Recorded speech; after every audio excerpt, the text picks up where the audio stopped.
Estimados y estimadas estudiantes, bienvenidos al curso de Economía Popular Solidaria. En esta ocasión vamos a hablar acerca de los circuitos económicos solidarios, CESI. ¿Qué son los circuitos económicos solidarios? Bueno, debemos decir varias características de estos y debemos proponerlos desde varios puntos de vista. Lo primero que debemos decir es que, como se menciona aquí, son una propuesta conceptual, metodológica y estratégica.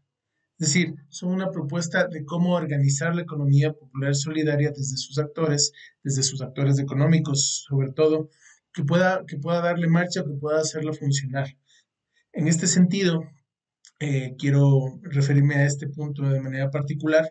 En este sentido, estos circuitos, desde su concepción estratégica y metodológica, pueden disputar los sentidos y los flujos de la economía real. Es decir, se incorporan dentro de la economía real, no es algo utópico, sino que más bien es un mecanismo que le permite participar dentro de la economía. Fomentan evidentemente un sistema económico desde la visión del sumal y causa, es decir, un sistema económico solidario y está enfocado en los territorios como se menciona, es decir, tiene un enfoque de desarrollo local. Y entre sus características también, aparte de poder formar parte de la economía real, aparte de estar integrado desde los territorios, o sea, desde cada lugar, desde cada territorio, aparte de fomentar el sistema económico solidario, también lo que hace es restarle poder al sistema hegemónico, es decir, a la economía de mercado, y más bien construir una sociedad con una visión diferente. Además, debemos decir que, como ya hemos visto, que por un lado, los ESI, de alguna manera, lo que buscan es no solamente ser una institucionalidad conforme a la economía popular solidaria, sino articular sus prácticas y vivenciar sus principios. Articular sus prácticas y vivenciar sus principios. En un video anterior, nosotros nos hacíamos la pregunta: ¿tener una economía social o una economía solidaria es así porque tenemos una institucionalidad o porque tenemos una forma de conducirnos en los aspectos económicos? Realmente son dos, ¿es verdad? Entonces, por un lado, nosotros necesitamos una estructura que sea propicia o que sea consecuente con los principios de la economía social y solidaria, y por otro lado, que estos actores puedan vivenciar o llevar a cabo las prácticas de la economía solidaria. Además, debemos decir que algo que hacen los circuitos económicos es que favorece las relaciones sociales basadas en los principios de esta, como son la reciprocidad, la distribución y el cuidado del ambiente. Asimismo, lo que proponen es la construcción de una autonomía política y cultural y social. Es decir, les brinda a los actores de la economía social, a sus actores agremiados, les brinda se convierte en una potente herramienta de tener más peso político, de tener más peso cultural y social dentro del territorio, que le permita imbricarse, o que le permite imbricarse de la sociedad de mercado, mejor dicho, que le permite hacer un contrapeso, digamos, de las prácticas de capitalismo que tenemos en nuestras sociedades. ¿Ya? Es decir, aprovecha lo mejor del sistema económico y le da más peso a los actores, fruto de esta interacción social como hemos visto. Gonzalo Silva, que es uno de los pensadores a nivel latinoamericano de los CESI o de los circuitos económicos solidarios, él decía que es un conjunto integrado de unidades socioeconómicas que se adscriben a criterios de la economía solidaria, las cuales pueden ser conformados a distintos niveles de agregación y tienen vínculos complejos con el entramado social, cultural, político y del territorio. Veamos aquí un poquito, o desglosemos un poco este concepto. Primero estamos hablando de grupos de personas socioeconómicas, grupos de personas que tienen un vínculo social y que tienen una actividad económica, ¿cierto? Y que lo que hacen es adscribirse a los criterios de la economía solidaria, es decir, están mentalizados, estructurados y tienen vivencias y actividades conforme a los principios de la economía social.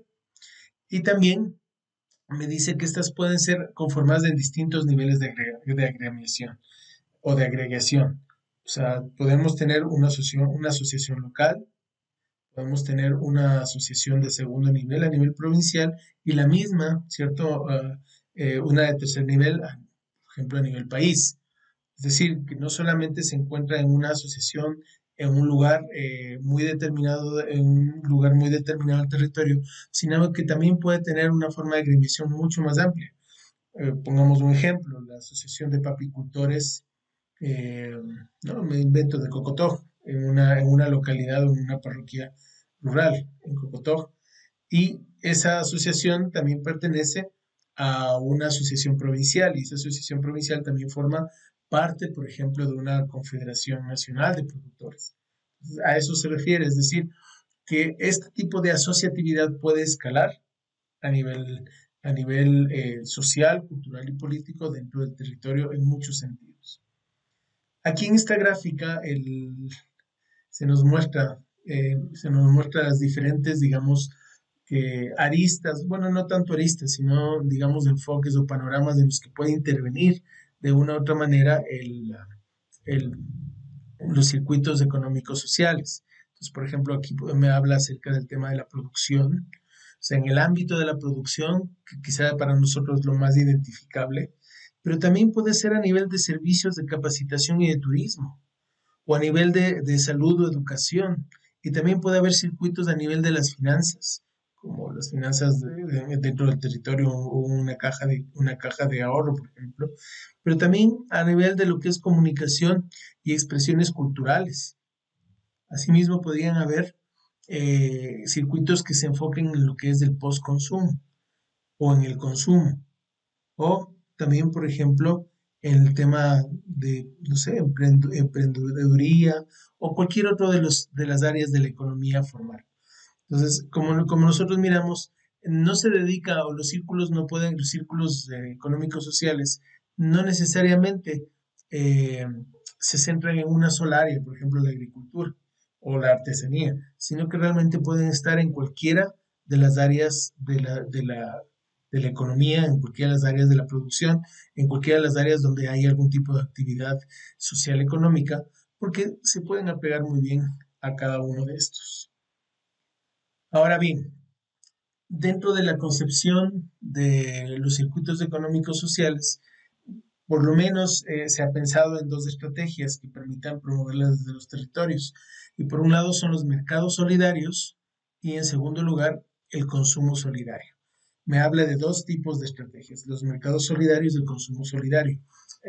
Ampliemos un poco este tema, hablemos un poco más de esto.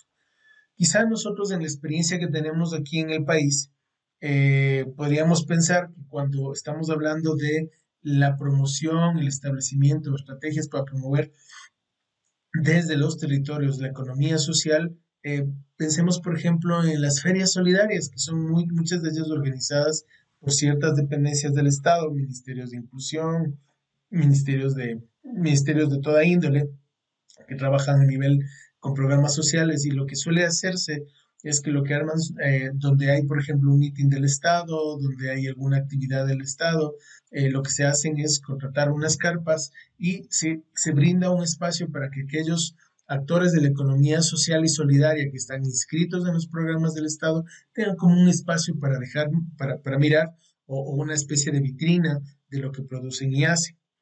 Pero la estrategia va mucho más allá de eso.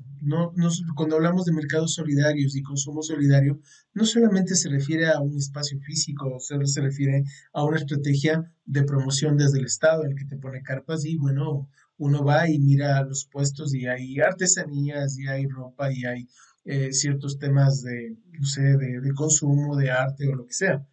¿Ya? Sino que más bien los mercados solidarios tienen que ver no solo con un lugar físico, sino que tiene que ver con una manera de ver el mercado, donde hay otras formas de intercambio y donde hay otras formas donde se pueden expresar los valores económicos. Y asimismo, el consumo solidario también tiene que ver con una expresión educativa acerca de lo que es el consumo, y no un consumo netamente, por ejemplo, para llenar inventos, o sea, temas suntuarios, comprar simplemente cosas que no tienen que ver tienen que ver más bien con temas que no son necesarios o que se van a dañar al poco tiempo, que son solamente para llenar necesidades emocionales, sino que tiene más bien que ver con un consumo que está relacionado hacia la producción. No es lo mismo que un país gaste millones de dólares en comprar, por ejemplo, objetos que se van a dañar, que son adornos, por ejemplo, a comprar materias primas que pueden ser transformadas y convertir esas materias primas en una industria, ¿no? Entonces, en ese sentido, la estrategia que se propone de los CESI, los mercados solidarios y el consumo solidario, no tiene que ver con el espacio físico o confundirnos tanto como con una feria o simplemente con tener un lugar donde comprar estos productos, sino que tiene que ver con todo un proceso nacional de identidad, de identificación, de educación, ¿no? Y de la concepción de un mercado y del trabajo mancomunado, por otro lado. Ahora, claro, desde este punto de vista, aquí en el Ecuador, en la ley orgánica de la economía popular y solidaria, sí, o sea, hay algunos circuitos económicos solidarios que son identificados dentro de la ley. Por ejemplo, aquí nosotros hablamos de asociaciones, cooperativas y también claro, aquí hay un tipo de organización, aunque esto es más para el sector, digamos, de las finanzas económicas y populares, de la economía popular solidaria en el sector financiero. Pero como vamos a ver hoy, hay otros tipos de actores que se van a identificar como circuitos económicos solidarios dentro del Ecuador. Aquí nosotros hablamos de que, por un lado, en el sector financiero popular están las cooperativas de ahorro y crédito, entidades asociativas, entidades solidarias, cajas comunales, bancos comunales y cajas de ahorro, dentro de lo que es el sector financiero de la economía popular y solidaria. Ahora, estos CESI que nosotros estamos mirando aquí son más bien actores de producción, no tanto financieros, por eso es que quería hacer la distinción. Aquí nosotros tenemos grupos de personas que producen o generan productos y servicios, aunque aquí nosotros sí tenemos en algún lado el tema de las finanzas, como miramos aquí, pero no quiero que confundamos, por ejemplo, las cooperativas de ahorro y crédito, que son entidades dentro del sector cooperativista y dentro de lo que son las finanzas, ¿cierto? El sector financiero de la economía popular solidaria, con otro tipo de cooperativas que son más bien del tipo de producción o de servicios. Entonces, con esa distinción, hemos visto que aquí, claro, estas son, digamos, de alguna manera una clasificación muy general acerca de los partícipes del sector financiero popular y solidario. Pero dentro de los actores que se encargan más de la producción, en el Ecuador al menos reconocemos cuatro desde el punto de vista de la norma y desde el punto de vista sí, de la norma y de la inscripción dentro de la economía popular solidaria, que son las cooperativas, las asociaciones, las unidades económicas populares y las cajas y bancos populares. A continuación vamos a dar una introducción a cada una de estas para que podamos identificarlas de manera mucho más clara. Las primeras van a ser las cooperativas. ¿Cuáles son las cooperativas? Tenemos que decir que cooperativas son las organizaciones de economía solidaria.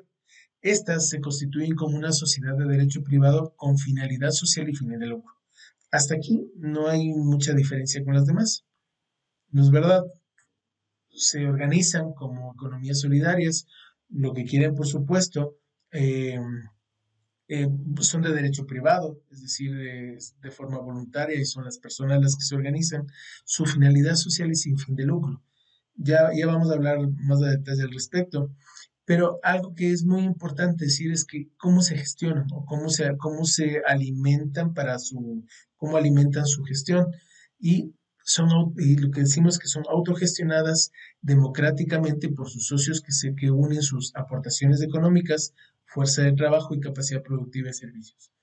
Aquí esta es quizá la diferencia más importante con las cooperativas, y es que los socios ingresan eh, libremente a un sistema gestionado democráticamente, pero hay una aportación económica. Pensemos, por ejemplo, una cooperativa de taxis, donde tú ingresas a la cooperativa porque tienes un vehículo y además compras un puesto, tienes una aportación que a veces es del mismo costo de un vehículo para poder ingresar y ser parte de la cooperativa. Además de la fuerza de trabajo y la capacidad productiva. Esa quizás es el distintivo más importante de las cooperativas. Y el objetivo, por supuesto, es la satisfacción de las necesidades económicas, sociales y culturales de sus miembros. Ahora, podemos clasificar de alguna manera las cooperativas. Una puede ser por su actividad económica, Es decir, algunas son de producción, de crédito de vivienda, de servicios, multiactivas. O sea, ¿cuál es su finalidad económica? Podemos clasificarla por la actividad de los socios, ya que puede tener un trabajo asociado, proveedores o de usuarios, según cómo los socios trabajen, comercialicen, consuman sus productos o usen sus servicios, puede clasificarse por la actividad de los socios o pueden ser mixtas también, en donde los capitales que ingresan a la cooperativa son, por un lado, parte de los socios y por otro lado, alguna institución del Estado, ¿no?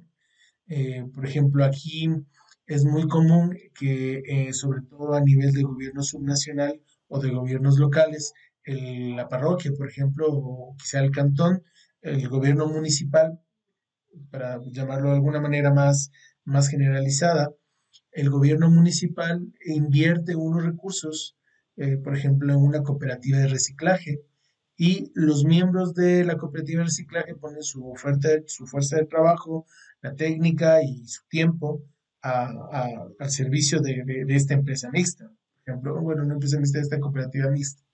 Entonces, en ese sentido, aquí nosotros podemos encontrar una especie de clasificación, cómo podríamos nosotros caracterizar estas cooperativas. ¿Qué podemos decir al respecto de algunas características principales? Simplemente quiero hablar algunas características muy generales.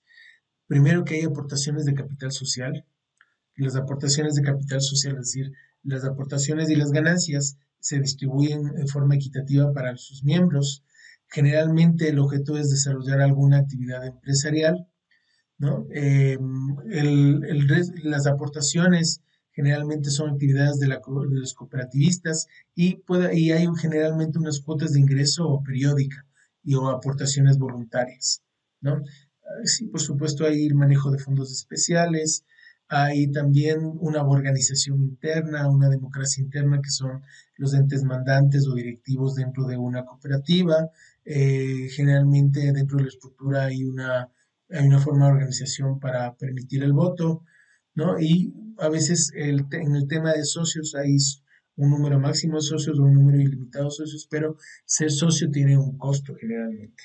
Entonces, esa es una de las características principales de las cooperativas. En segundo lugar, vamos a hablar acerca de las asociaciones. En el caso de las asociaciones, debemos decir que estas son constituidas por personas naturales con actividades económicas productivas eh, similares o complementarias. Es decir, las personas saben hacer algo en particular o tienen un cliente en particular o tienen una línea de trabajo en particular y se unen porque entre ellos son complementarios o similares. Y su objetivo es producir, comercializar y consumir bienes y servicios lícitos y socialmente necesarios. ¿Cuáles son algunas características? Primero, una base personal. Que la asociación supone la unión de personas para la realización de un fin común que debe ser determinado y lícito. Para constituir la asociación hace falta el acuerdo de tres o más personas físicas o jurídicas y deben crearse con la idea de estabilidad o permanencia. Ya en cuanto a la organización, la colaboración entre los asociados para la consecución de un fin común hace necesaria una organización. En este sentido, nosotros encontramos que la fuerza de la asociación es el trabajo mancomunado, más no un capital inicial otorgado por cada uno de los asociados, ¿verdad? Hay algunos objetivos que pueden ser creación de trabajo, distribución de bienes, activar la economía de un territorio, incentivar el incentivo de desarrollo de proyectos, garantizar la supervivencia o crecimiento de recursos naturales, de la identidad cultural o cualquiera de estas ideas que nos podamos nosotros encontrar. Sí, también hablamos de que hay una etapa, algunas etapas en el tema asociativo, pero esto no es motivo fuerte de este video, pero sí queremos decir que en este sentido, las asociaciones, su centro no es el capital que integran los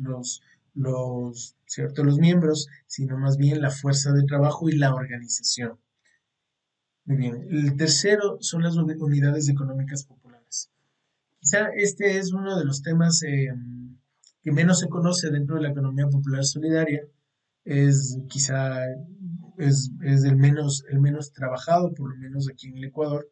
Y Se entiende que estas unidades económicas populares son las organizaciones económicas populares que tienen diferentes formas de sucesión para enfrentar el tema de la subsistencia, el problema del trabajo, el de llenar necesidades o de sobreponerse frente a las dificultades de la economía, ¿cierto? Entonces, aquí nosotros vamos a encontrar que, a diferencia de las asociaciones y de las cooperativas, pues las personas se organizan en estas unidades económicas populares.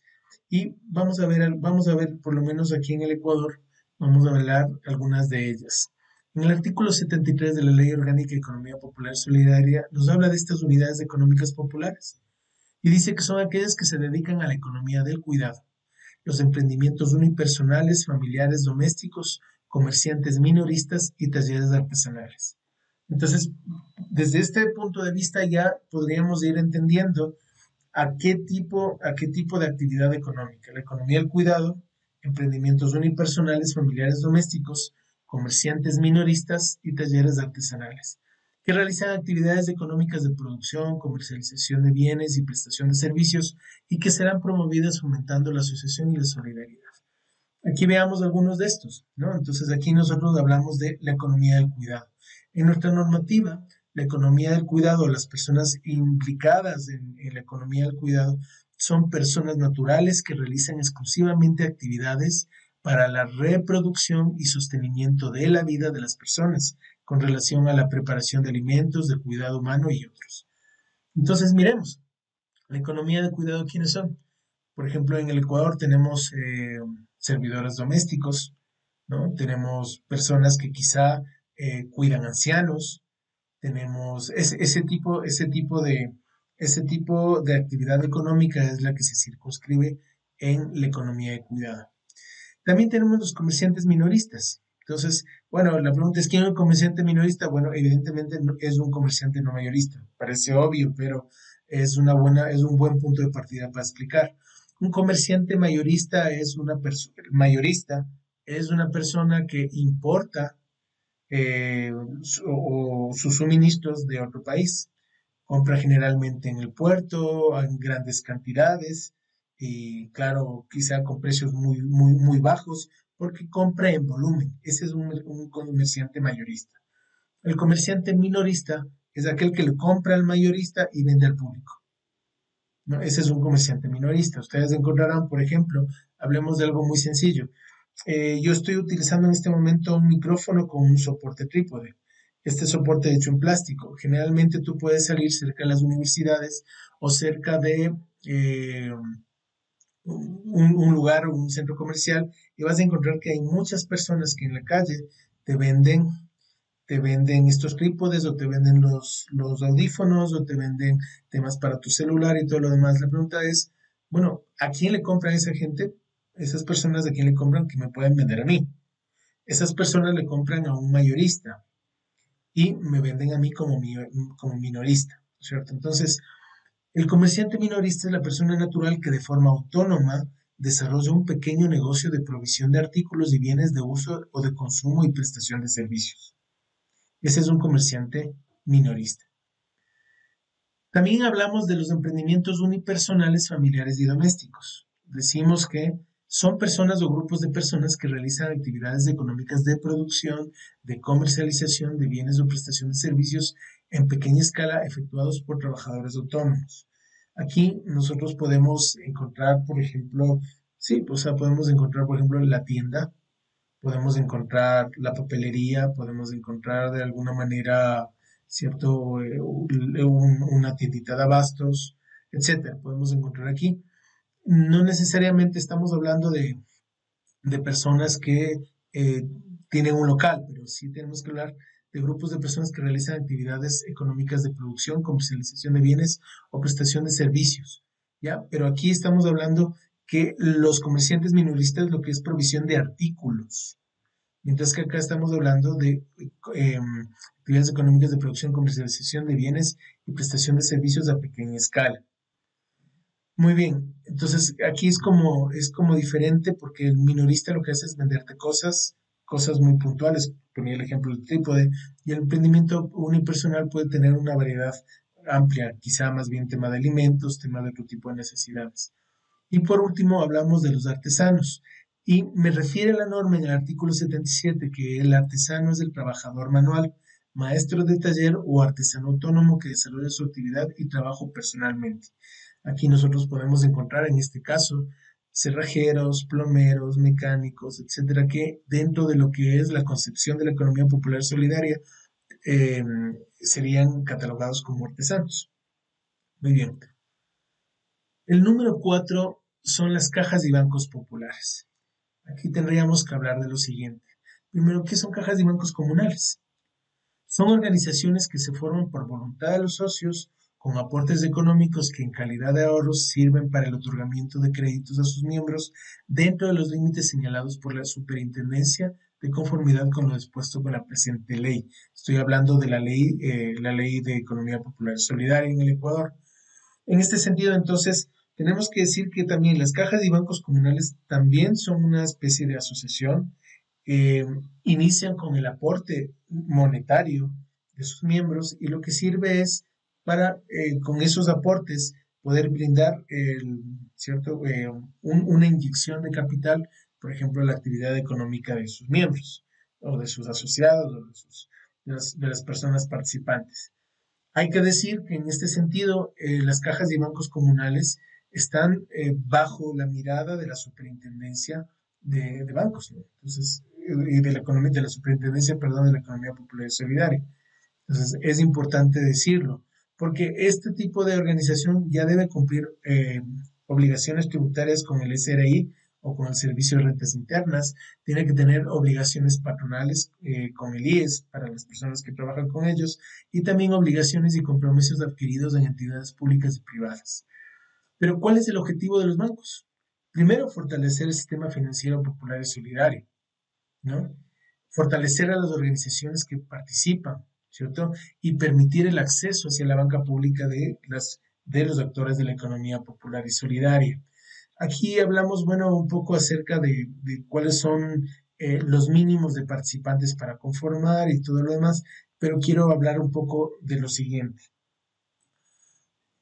El objetivo de la existencia de las cajas y bancos comunales, evidentemente, es fortalecer el sistema por un lado. Segundo, permitir el acceso a una inyección de crédito, de dinero, no en grandes cantidades, pero en cantidades suficientes a personas o individuos que de otra manera no tendrían acceso a un crédito en una cooperativa formal o en un banco formal, sino que más bien desde un punto de vista solidario, comunal, de responsabilidad social, de integración social, se le puede brindar un crédito para algo muy puntual. Voy a poner un ejemplo. Resulta que en la comunidad se empieza un esquema de producción de cuyes, ¿no? Entonces, las familias productoras, son 20 familias productoras y necesitan comprar los pies de cría. Supongamos que el pie de cría está, me voy a inventar en este momento solo como ejemplo, $40 el pie de cría. Y para empezar y hacerlo sostenible, se ha dicho que técnicamente debería empezar al menos con 3 pies de cría cada familia. Las familias han hecho ya una inversión para adecuar un lugar, han hecho una inversión para tener el lugar, las jaulas y todo lo demás, pero necesitan comprar pies de cría de calidad. Y para eso necesitan 3 pies de cría para empezar. Digamos que se fue la, es la sugerencia del técnico para que sea una cantidad suficiente de cuyes para la primera camada y no sea tan caro, pero también permite tener rendimiento económico. Y estamos justamente en la época salida de los cuyes. Entonces, claro, las familias lo que hacen es, hay un banco, una caja comunal y no piden $300, $500, sino que necesitan $120 para la compra de pie de cría. Entonces, se sirven de este servicio que también tiene un impuesto, pero es un impuesto, o tiene impuestos que son, digamos que bajos, eh, en comparación con otros sistemas de banca, y se les presta esta cantidad, $120 para comprar los pies de cría, y se comprometen en devolver, no sé, un tiempo prudente, conforme a las políticas de la caja comunal, por ejemplo. Entonces, es en este sentido lo que sirven las cajas comunales y los bancos populares. Entonces, ¿qué es lo que se necesita? desde el punto de vista de este sistema, que todavía falta trabajarlo mucho en el Ecuador, se necesita un sistema de formación y capacitación continua para los directivos y funcionarios de este tipo de entidades. ¿Por qué? Porque hay algunas preguntas. Una pregunta es, bueno, ¿cuánto debería ser el monto máximo que se le puede prestar a una persona? ¿Y a qué interés? ¿Y a qué plazo? Entonces, esos a veces son criterios técnicos, no de opinión de un líder, sino deberían ser criterios más técnicos, ¿no es verdad? Aparte de eso, estas cajas y bancos comunales deben tener una personería jurídica, deben tener también mecanismos para la dotación de servicios, programas, etcétera, etcétera. Deben poder tener socios estratégicos y, en fin, tener una serie de apalancamientos o insumos para que también sea, no solamente preste plata, sino que la caja no quiebre, ¿no es cierto? Y se pueda mantener en el tiempo y sea más bien un puntal para el desarrollo económico de la localidad. Ese todavía en el Ecuador hay mucho que trabajar, pero es la idea que partiendo desde este tipo de experiencias podamos prestar la atención y profesionales de todas las áreas vayan especializándose y ganando experiencia de cómo hacerlo. Muy bien, con esto hemos hecho un breve repaso acerca de lo que como circuitos económicos sociales son de forma pues, muy sucinta las cajas y bancos populares, lo que son las unidades económicas populares.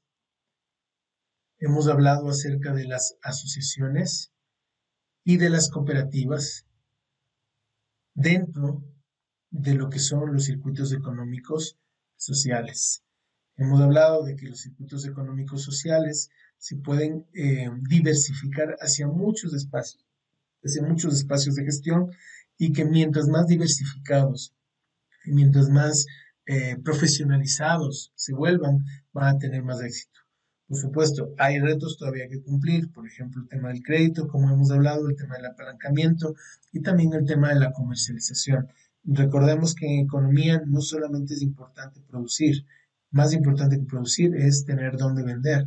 Y para tener dónde vender necesitamos, como decíamos anteriormente, necesitamos mercados solidarios en donde se pueda vender y tengamos también una perspectiva de consumo solidario, es decir, mejores formas de consumo de las y los ciudadanos y deberíamos tener mejor, asimismo tendríamos mejores formas de mercados solidarios para que se pueda consumir más inteligente y eficientemente lo que nosotros mismos producimos.